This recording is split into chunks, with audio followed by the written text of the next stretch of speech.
Assalomu alaykum qadrli futbol muxlislari. Sevimli futbol kanalida o'zbek futboliga oid eng so'nggi yangiliklar. Videoga like bosishni unutmang. Bundan tashqari eng so'nggi yangiliklarni o'tkazib yubormaslik uchun kanalga obuna bo'lib, qo'ng'iroqcha tugmachasini bosib qo'yishingiz mumkin.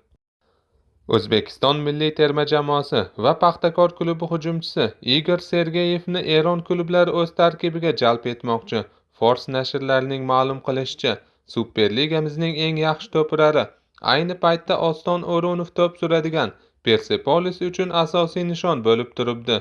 O'z navbatida Paxtakor ham yetakchisini tarkibida saqlab qolishni maqsad qilgan.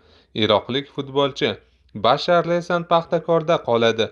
28 yoshli hujumkor yarim himoyachi Eron va Iroqdan takliflar borligiga qaramay Toshkentda qolishga qaror qildi.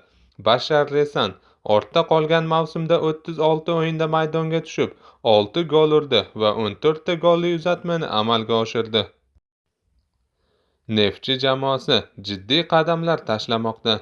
Endilikda bosh murabbiy Islom Ismoilov bosh shtabida 4 karra Qozog'iston chempioni bo'lgan darvozabonlar murabbiyi Vitaliy Galat, Ektor Kuperga assistentlik qilgan Antonio Sarrioglu va terma jamoamiz sobiq ustozi Yurgen Gyode bo'ladi.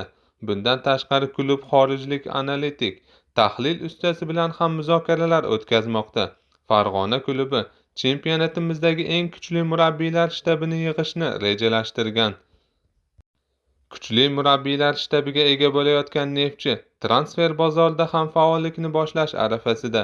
Yahyo Xo'ja Ulug'xo'jayevning ma'lum qilishicha, Neftchi Yevropadan top hujumchi olib kelmoqchi. Bu borada ro'yxat bor va allaqachon muzokaralar boshlangan. Ular jamoani 5-yanvardan 15-fevralga qadar Turkiyada o'tadigan yig'inlarda ko'rib olinadi. Jamoani asosiy futbolchilar bilan Islom Ismoilov uchrashgan va rejalarda borligini ma'lum qilgan.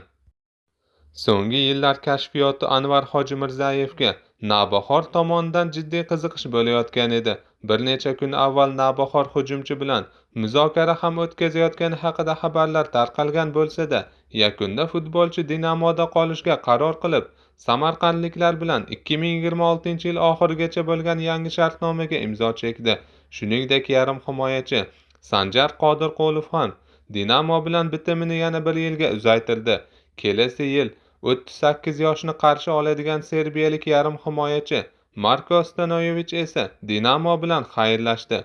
Ijara asosida Dinamoda mavsumni yakunlagan himoyachi Mahmud Muhammadjonovga Andijon va Nasafdan takliflar bor. Dinamo ham futbolchini yana ijaraga olishga tayyor.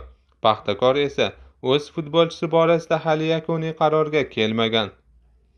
Hozircha sizga yetkazmoqchi bo'lgan xabarlarimiz shulardan iborat edi.